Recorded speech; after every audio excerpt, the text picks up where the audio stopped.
Well, here's a topic I had talked about before, and when they destroyed my last when they took down my channel, was a lot of what they had Leverette do to me to try to get me to move out of my house. Now, this was a guy who lived next door for 17 years and began abusing me as soon as he moved in.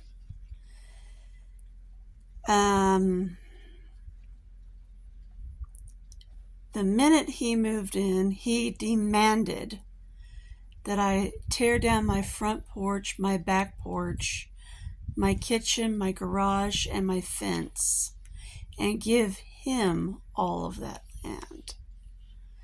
And then I asked him, well, how am I supposed to get into my house?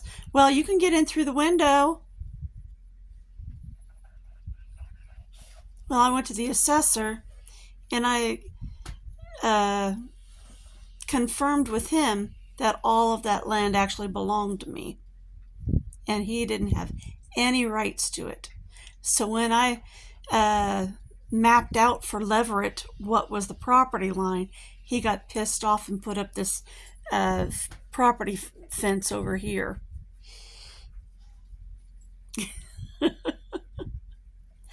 But his abuse got really bad from there. He began letting this forest over here grow up so that it would wreck the foundation of my garage, and let it grow into my electrical lines that I would have to climb up on my garage yearly and cut it out. And then when the electrical company came down the alley and cut his apple tree out of the lines, he blamed me. He would let his dog Buster run free throughout the neighborhood. There was often an argument between Leverette and Teddy as to who actually owned the dog, as whenever Buster or Buddy, whatever his name was, would bite somebody. Whenever he would run into someone's backyard, which he ran into my backyard and attacked us several times.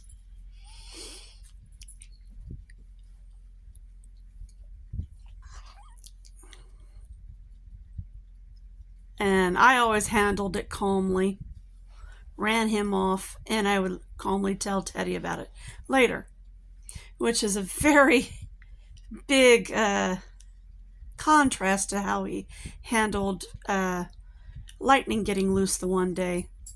How he flew off the handle and began screaming and threatening to shoot both him and me. Yeah, that's the difference between a white and a black neighbor.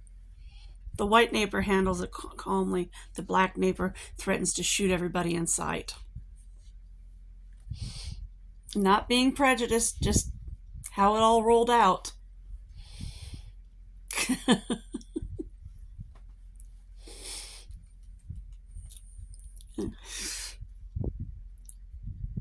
I mean, his dog came into my backyard, and the guy who was helping me at the time had his dog tied up back here. Teddy let his dog run into my backyard and attack his poor dog tied up. I kid you not. But according to Teddy, that's okay.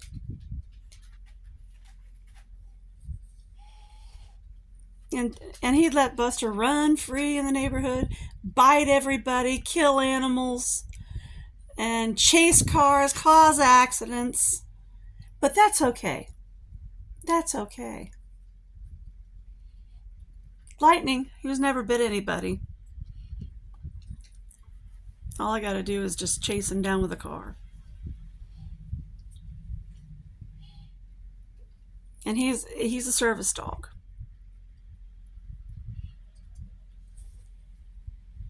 But he does know that Teddy's a bad man.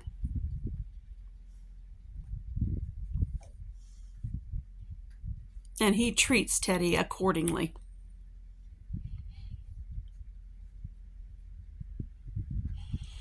But anyway, back to Leverett. After we did some digging, we discovered that Leverett was put here by Teddy to chase me out of the house. That's why he tried for so many years to do so. I'd often be sitting here very calmly watching TV and hear Leverett pounding up the sidewalk, Misty! Misty! Just screaming at the top of his lungs. Doesn't even have the neighborly concept of coming up and knocking calmly on the door. I mean, oh my God, talk about crazy. If you don't do this, if you don't do that.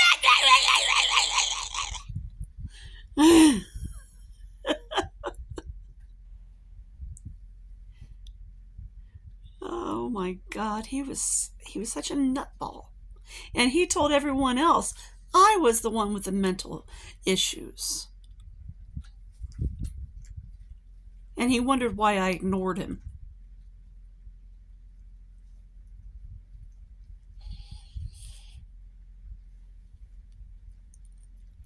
I guess when Misty and Gary moved in over across the street, they just moved out, he would go over and be hitting on Misty until he realized Misty already had a guy.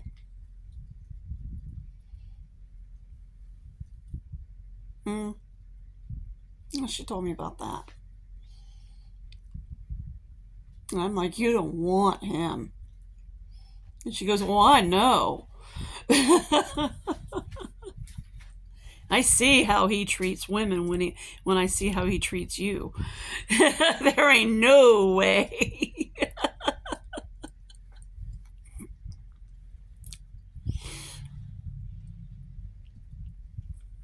But he never had a thing to say or do when my boyfriend Chris is here.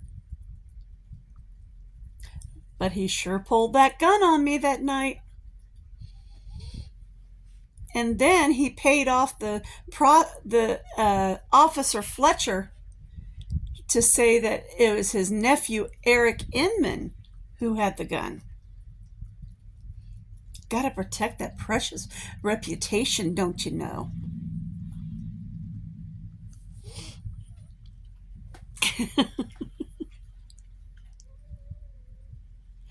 He had me come around there and cut down all those trees and everything and free up all of his stuff. And then after I was all done, he starts screaming and yelling, aren't you gonna clean this up? And then as soon as I clean it up, he starts screaming and hollering and yelling, you're trespassed on my property. How dare you? Don't you ever come over here again. I'm gonna have you arrested for trespassing if you ever come over here again. And then when one of my dogs gets loose, why don't you get over here and get your dog? If you get over here and get your dog, I'll have you trespassed. I mean, yeah, he set things up so much, just trying to put me in jail. He was that evil of a man. He kept me like a prisoner in my own house. Funny thing is, as soon as he moved out, all of a sudden my sewer started acting right.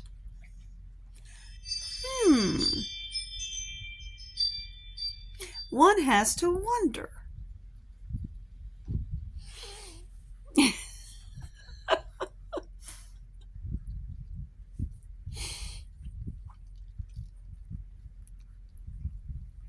Oh my gosh.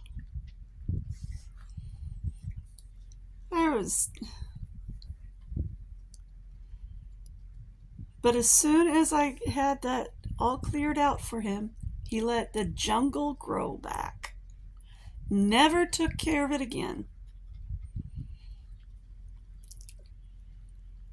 Well, the new people there let me go back there and clean it all out again, and they said that they would take care of it because they were relieved to have it gone.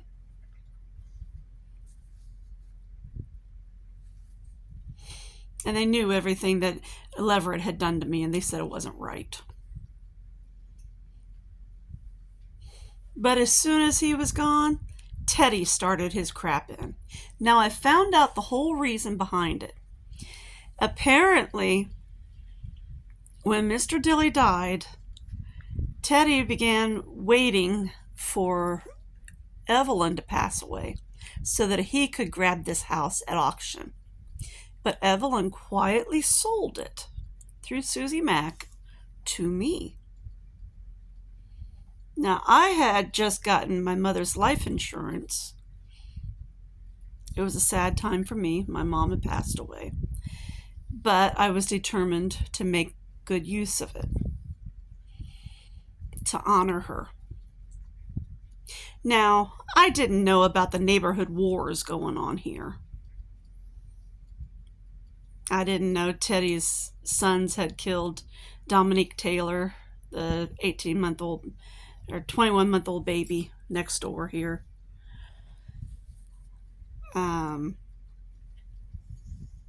And apparently, according to the article, the Teddy's then teen sons had been shooting at the house, actually at Mr. Dilly's garage, which is now my garage,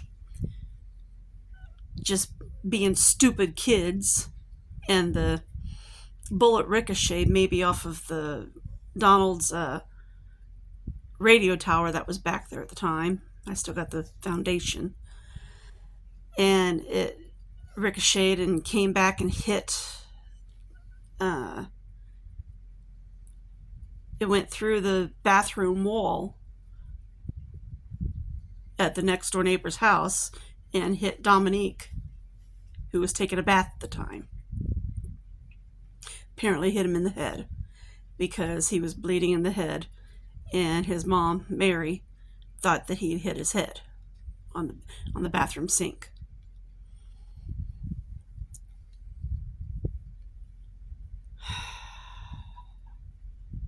Apparently there had been two sets of boys in the house at the time. They had an argument, apparently gang related. Some of the boys left, came back in a car or what have you, and they said they were playing with a gun, shot back towards the garage.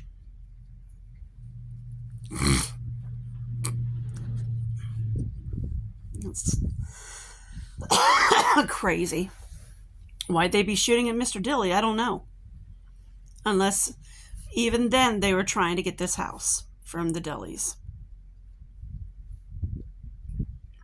Problem is, a World War II veteran is not going to back down from a gang-banging wannabe family. Veterans don't say die.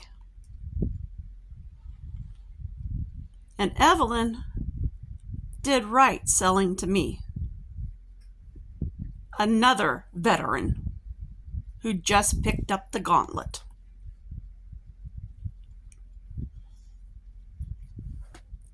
She sold to a Gulf War veteran. So the house changed hands from a World War II veteran to a Gulf War veteran.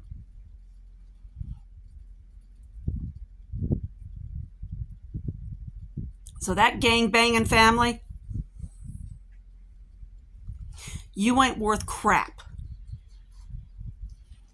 You ain't done nothing for this country. We have.